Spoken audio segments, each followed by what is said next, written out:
മുറികുമ്പം നല്ലോരു തുമ്പിക്കൈയും മുഖമൊരു പൊതുചോര പുഴുമാറേ പുതിയൊരു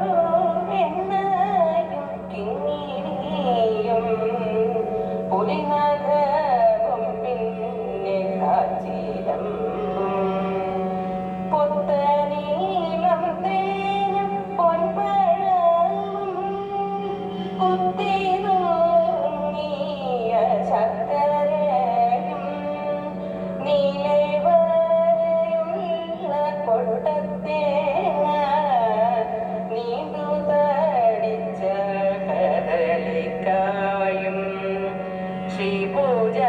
മന ചെയ്ത ശിവനെ പോറ്റി തിരുമുമ്പിൽ ഗണപതിയെ കൈതൊഴുന്നേ തിരുമുമ്പിൽ ഗണപതിയെ കൈതൊഴുന്നേ